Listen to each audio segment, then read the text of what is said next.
This is how I make my bird's nest of hemp fuzz for starting with flint and steel. I start out with a 2-foot piece of hemp twine. You can buy it at Home Depot, Lowe's, Walmart, in the garden section. This piece here is a little bit narrower than original because I've already taken 2 strands out of it. If you notice, there's strands wrapped.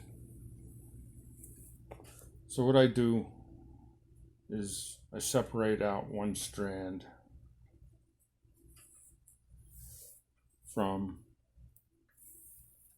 the string.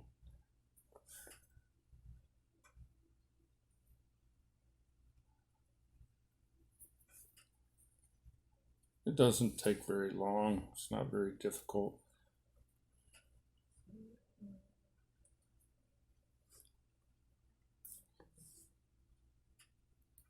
Takes a little patience, that's about it.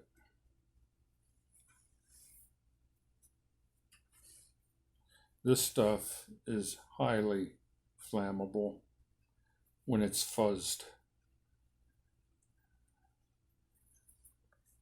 And when you make a bird's nest with only this, lighting it with a piece of char cloth that you've struck with sparks from a flint and steel, this stuff goes up real fast. So I recommend finding some other stuff to put around your hemp fuzz. Okay, so now I have just a single strand of multiple fibers, and all you have to do is take it apart. And it doesn't matter if it breaks. What you want to do is fuzz it up real good.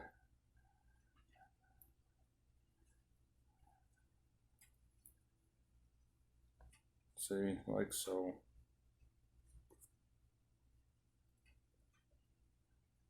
Like so.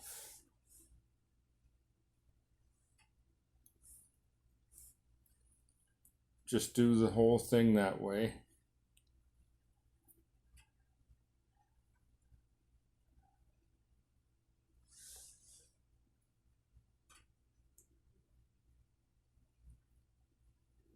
Keep adding it to your clump.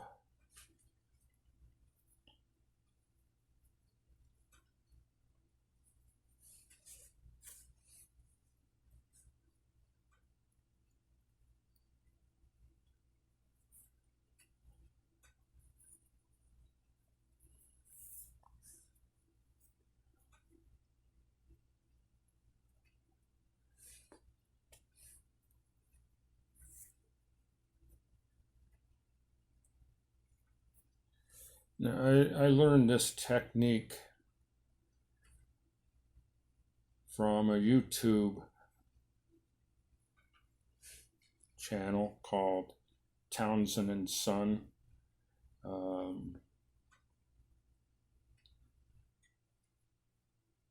18th century cooking and skills. Townsend, Townsend. And if you just do a search for Townsend, it comes up. Usually you'll see a picture of Mr. Townsend in his 18th century garb. Guy has a lot of very interesting videos on skills, recipes, arts, crafts, so forth.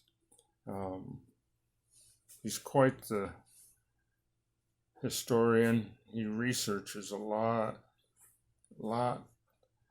of old books and records and adds that into his videos. So we're just about done here. Now, as I had mentioned before, this stuff is highly flammable. When it ignites, you want to be ready to toss it on your kindling. And I find that if you have it available, birch bark, dried white birch bark, is exceptional. Use that in little shreds and put your little pieces of dry wood chips, whatever you want to use for kindling, and mix that in with the birch and make a nice little pile. And then you take this and you'll ignite your char cloth. Once you got a little ember glowing in it, take this like so, put it in, wrap it around the char cloth, not real tight. I wrap it around the char cloth and then blow. You'll see the char cloth start to glow brightly, and as it gets hotter and hotter, then you can close up the nest some, blowing on it all the time, and pretty quick it'll ignite. Like I said, you'll want to be ready to put it on your little pile of tinder. What I was going to say earlier, one of the things that is recommended for kind of insulating your fingers with is cattail, the white cottony material inside of cattails. I'm going to try the next time I do it, just because the last time it got pretty hot before I unloaded it. I'm going to use last fall's leaves. And if they're just not 100% dry, that's probably going to be better, but I won't know until I try it out. I'm sure, though, that the leaves will slow down the heat and the burn just enough to give me the opportunity to get this on my tinder more accurately. Well, I hope this helps you out, and enjoy.